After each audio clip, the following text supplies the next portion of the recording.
Hi, in this video, we're going to talk about the dilemma that students have after the prelims. So, the first question is, should I even be preparing for UPSC anymore?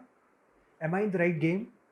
I mean, when you look at the prelims and you're the kind of person who's still in the preparation mode in the first year, then one naturally tends to think, where are these questions coming from? I mean, would I be able to answer it? Is this the difficulty level? And am I really in the right game?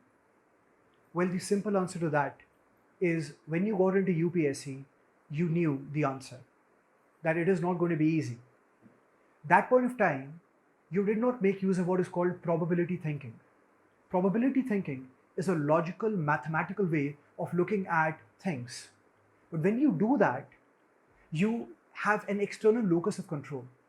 You're looking at what is the possibility of something happening according to mathematics. On the contrary, when you took that decision for preparing for UPSC, you did something called possibility thinking. That is, no matter whatever life throws at me, I'm going to make the best use of it.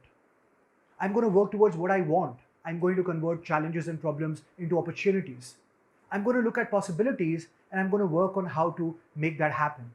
Already success rates are massively low in UPSC. So obviously it is not looking at the probability of how easy a paper is that you're going to decide whether I should be in the game.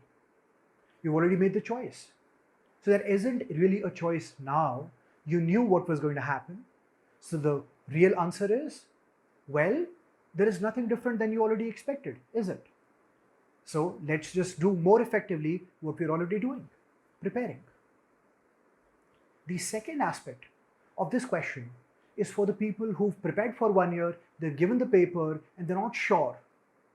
They're saying, well, what am I going to do now? What am I supposed to do? Should I start preparing for the mains? Should I not prepare for the mains? What should I do?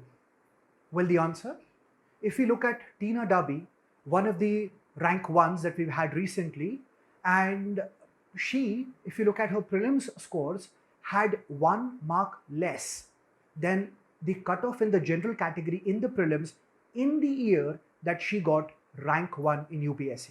Meaning, if perchance she would have not cleared according to the general category, although she had a category, then she would possibly still be thinking that maybe I'm not such a good candidate, I'm not even clearing the prelims.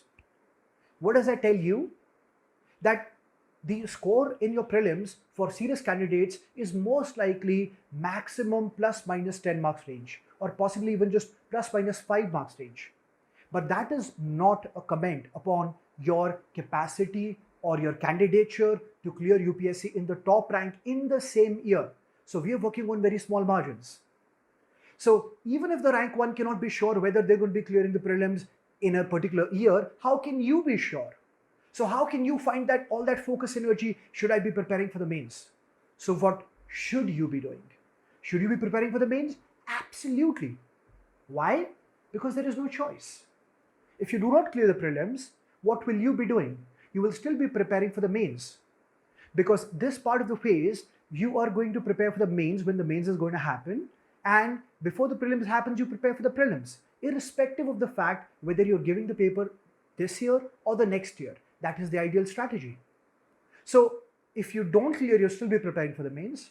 If you do clear, obviously that is a do or die for you. That's your mains.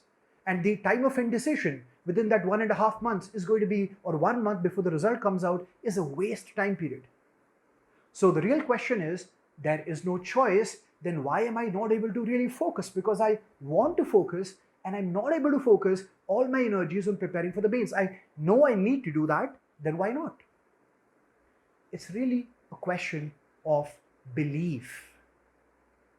You have to really work on your belief system. If you believe hard enough, you program your subconscious mind 10 minutes before sleeping, 10 minutes after waking up, self-talking and visualizing that you are doing every single behavior that is going to lead you to success, rank 1, then hard work and perseverance come naturally. Focus comes naturally.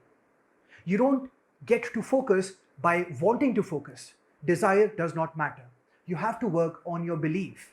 Start programming your subconscious and the belief will come. So it's not a choice, it's not a dilemma. It's just simply a matter of doing more effectively what you already know what you have to do and working on your belief system.